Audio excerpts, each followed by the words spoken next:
En fait, à un moment, lorsqu'une femme est en couple, à un moment, le fait d'être en couple, lorsqu'elle a eu plusieurs enfants avec le même homme, à un moment, elle va faire des concessions. Elle va faire des concessions dans sa vie sentimentale, dans sa vie amoureuse. À un moment, elle est tellement restée dans le sexe de routine à un moment, elle perd le sens des valeurs. À un moment, puisque quand une femme est en couple avec un homme, à un moment, elle fait abstraction de son désir. Son désir est tourné vers son mari. Son corps appartient à son mari. Quand la pire chose qui puisse arriver à une femme, c'est de se rendre compte que son mari ne bande plus. À partir du moment où une femme se rend compte que son mari ne bande plus, à un moment, ça, c'est la pire déception, puisqu'elle se pose de tas de questions. Qu'est-ce que j'ai pas bien fait? Est-ce que je ne suis plus badane? Est-ce que je ne suis plus assez sexy? Est-ce que je ne suis plus assez attirante? La première chose qu'elle va faire, c'est qu'elle va voir un sexologue. La deuxième chose qu'elle fait, c'est de changer de lingerie. La troisième chose qu'elle va faire, c'est qu'elle va essayer de faire l'amour dans des endroits les plus olé olé. En plus, elle va essayer de poser des questions, d'essayer de savoir est-ce que ses copines vivent la même chose qu'elle. Mais force est de constater qu'à partir du moment où une femme a fait toutes ces choses-là et qu'elle se rend compte que ça ne fonctionne toujours pas, le premier choc arrivera à partir du moment où elle se rendra compte qu'elle est désirée par une tierce personne. Parce qu'à partir du moment où tu regardes une femme, en la regardant dans son regard, tu vas dire pas mal de choses. Si cette femme elle n'est pas épanouie sexuellement, tu vas le lire dans son regard. Parfois, on ne se rend même pas compte. Parfois, quand tu la regardes, elle est mal à l'aise parce qu'elle se dit, mais comment tu peux regarder ce corps que moi je n'aime pas? Donc, à partir du moment où une femme n'aime pas son corps, soit, mais les femmes sont complexées, soit elles trouvent qu'elles ont trop de gros seins, soit elles trouvent qu'elles ont trop de fesses, soit elles trouvent qu'elles ont pris du poids. À un moment, une femme arrive à se délaisser parce que normalement, à un moment, elle souffre qu'à son mari, donc à un moment, elle délaisse son corps.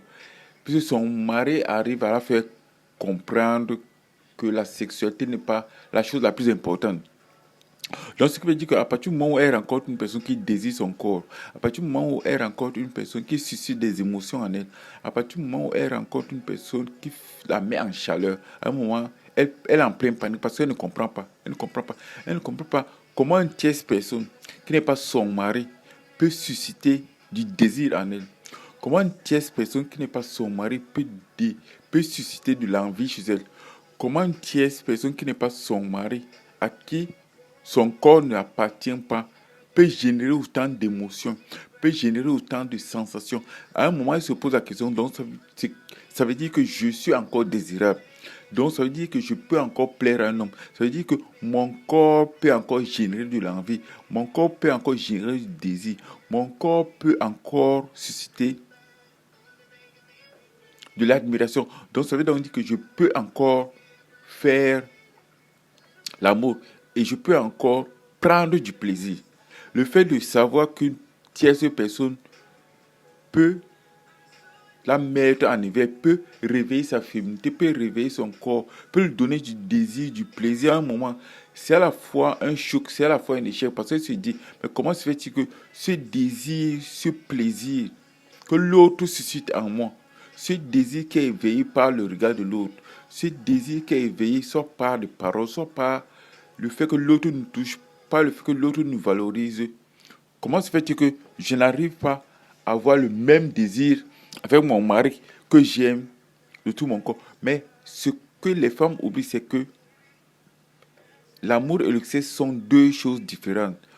Un homme qui idéalise une femme, un homme qui traite sa femme comme une princesse, un homme qui met sa femme sur un piédestal ne ressent pas autant de désir à faire du sexe le, parce que la femme va à un moment, elle se dit, ben, je suis avec un homme, je suis avec un amant, et on est en osmose sur le plan sexuel. Mais c'est pas parce que vous êtes en osmose sur le plan sexuel que sur le plan de l'amour, ça va peut-être fonctionner. Parce que pour baiser une femme, on n'a pas besoin finalement de prouver du désir.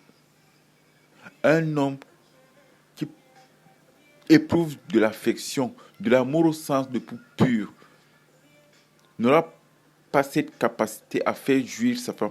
Et les femmes parfois font cette erreur en estimant que si avec un amant, on a une connexion sur le plan sexuel, alors cet amant peut devenir un bon père, un bon compagnon sur la durée. Ce qui est parfois très rarement le cas. Parce que les deux choses ne sont pas compatibles. Donc, ce qui veut dire que c'est le regard de l'autre, c'est le regard de la tierce personne qui posé sur la femme, va réveiller le désir. En réveillant le désir, la femme se rend compte qu'elle est encore désirable. La femme se rend compte que son désir n'est pas fini. La femme se rend compte que, au-delà de ce corps qu'elle trouve, soit qui a pris du poids, soit qui a pris de la chair, soit qui est devenu pulpeux, alors ce corps qu'elle méprise, ce corps qu'elle désire, qu'elle déteste, ce corps qu'elle rejette, peut alors susciter le désir vis-à-vis de l'autre. Mais le problème, c'est que la femme souhaiterait que ce désir qui est suscité par le regard de l'autre soit celui de son mari.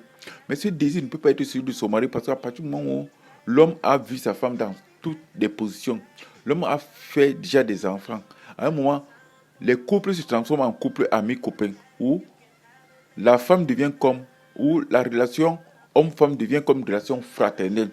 Mais le fait que cette relation devienne fraternelle, c'est même ça qui va tuer l'amour. Et c'est même ça qui finit par tuer le désir. Et c'est là où les vrais problèmes commencent. Et c'est là le début de l'escalade.